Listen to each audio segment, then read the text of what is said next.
So now we've got crawled, right? Google already knows who we are. We've already sent in all the information. We know it's there after doing that quick check with the site for my last video. Anyways, so we got that all done. Now what does Google have to do? Google has to index everything. So what we want to do is get indexed. We want to help Google along. We don't want it just be Google doing all the heavy lifting because it won't, right? It won't want to do it as much. So like there was a crawling budget, there's kind of an indexing budget too. There's not any set amount, you can't really see it, but they don't want to spend too much resources on a site that gets no views anyways, right? I mean, you only get organic traffic after a while, and this is part of the process. So to get indexed, we first have to understand what index means.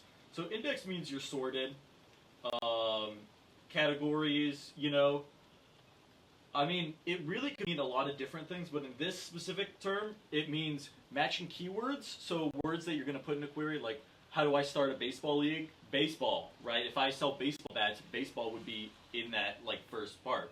So after you're sorted and everything like that, you want to know, well, what's the problem, right? Why hasn't this happened yet? So it takes time, right? Time. It's not instant. So you can't just do something and expect to change, right? But that's the general things you have to understand before you get into trying to get indexed. So the more you resubmit things, the more you spam them, it actually lessens your chance of it getting done. So instead of treating it like a warehouse that stores everything, because it's like a brain, right? It like flushes it out after it doesn't get anything. You need to earn a spot by continually asking and showing them and doing all the heavy lifting, like I said before. So you want to do all of these things in conjunction, and we'll go over them really quickly. So the first segment is crawled versus indexed. What's the difference, right? Like I said before, indexed is sorting. Crawled is more like seen. Like someone just sees you, but they haven't categorized what you are, so they can't put it in language. You know, it's just the opposite way of our speech and how our brain works and everything like that of Google, right? They do the same processes, or actually it's like modeled after it, and then so it like works with humans really well. That's why people use it all the time, or it would be completely unrelated. So after you found out which is which, right? You have to figure out if you're discovered or not indexed, if you're indexed and discovered, or if you're crawled, not indexed, or any status like that. So they normally tell you what's wrong, right? In Google Search Console, they will say, oh, here's a warning, here's a warning, here's a warning. There's also Lighthouse, which we'll get into later. You can use that. But discovered, not indexed, you know the page exists, but it hasn't crawled yet. Because crawling takes time, right? But crawled, not indexed, if it says that, then you want to look over something happened, right? Google saw it and didn't want to index it. You know, so there's something either bad, and they look for a lot of different stuff, so it's not a huge hit, right, to the site. And you can always resubmit it, right? Take it down, put it back up, try to see it again. Just don't spam it. Again, that's another big thing, is not spamming anything. So if we go over segment 1 again, it was that, is it crawled or indexed? That's the first thing that you want to look for. And like I said, Google Search Console. Anyways, so discovered, not indexed. That's the next part. Discovered means you're in the queue, right, of why you're not indexed. And then if you're crawled but not indexed, then you got an error. There's something bad happening. That's why it's not on there. You want to distinguish between the two and then fix it. After it's all done fixed, you want to move to the next third step. So the third step is going to be, after you're done reading the verdict and figuring out which it is, you want to set a quality bar, right? So you don't want too much content. You don't want too little content, right? You want relevant content as well. You don't want just random stuff everywhere. So that quality is really important for when users actually go to the site, right? That's what we're all going towards. So the net new value is trying to see what you added, and then you don't really want like a bunch of really generic things. You kind of want new takes. You want places leading to this website as well. I like to use the analogy of when you're starting out a website and you try to get started, right? It's like running with no legs. You know, you need to build legs. You need to get legs or like a wheelchair or something to get going. If you don't have that start, right, you need a push somewhat. Now, I wouldn't recommend monetarily, right? That's just why you're not getting a real audience. But getting more and more people, it just takes time and it takes patience. Um, so after you've done these two things, right? Those are the big things to do after you've figured out what's wrong, right? For more of the general, right? So you don't want a website that has duplicate content. So you want to check for duplicates. First half of page. So Google only really looks at the first half, from what I've seen.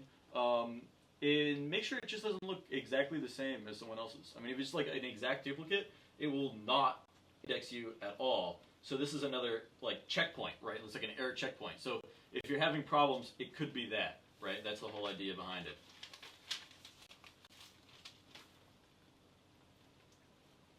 All right, I think that's good.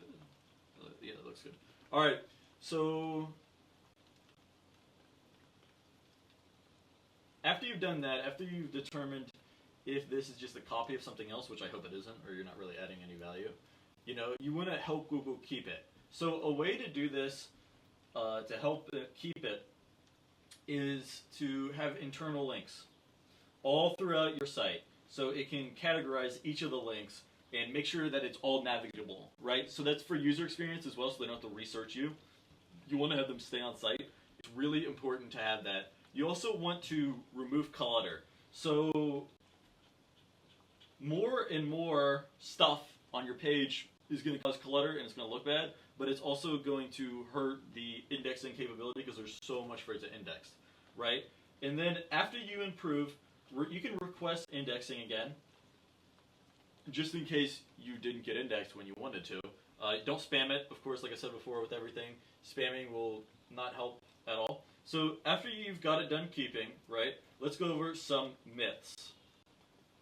So some myths are that your crawled means you're indexed. So crawling does not equal indexing. And why is that a thing? Well, sometimes you have copycat pages, sometimes you have just content that you don't want to be indexed, right? That's what that robots.txt is for, crawling and indexing. But they do rely on each other. So there is some kind of bond here, but it's not the same.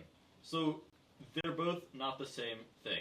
The next myth to go over is that if you spam it, right, if you spam request, that you're going to get a bunch of things. You're not. If you just spam request, nothing's going to get through. You're probably going to get blocked.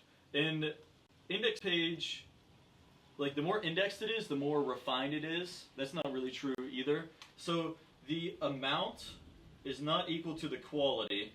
The quantity is not equal to the quality of the indexing. So indexing is more or less like replaces information. So if I'm indexed for websites and then I remove the word website from my entire page and now it's IT, there's certain things that it keeps on checking for when something's changed on the crawling side, but it doesn't really like add to it. You have to have your own engaging content or no one will want to watch it, right?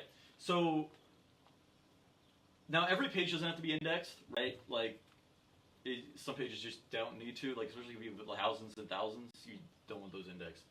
Duplicate content does not.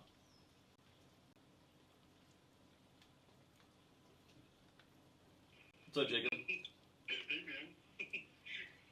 Here you go. Hey. You gonna get on? Yeah, want to make a cut? Maybe. Give me like 2 more minutes. I'm in the middle of filming a video.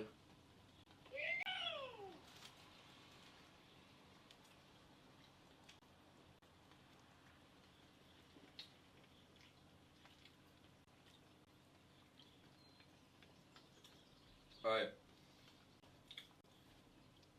Word. Okay. So the longer the content, the same thing for here, right? So that's for content as well. So the longer it is doesn't mean it's better, right? Like, we think that because that just like from high school for some reason we had to have a minimum of 2 pages instead of like good content. So a bunch of it was filler. You don't want that filler. It will make your website look bad and people won't want to go on it. So there's a lot more myths, of course. We'll cut it there. Your indexing checkup. So this is like, indexing is an ongoing thing, right? So have that ongoing support. So you want to do that checkup. So every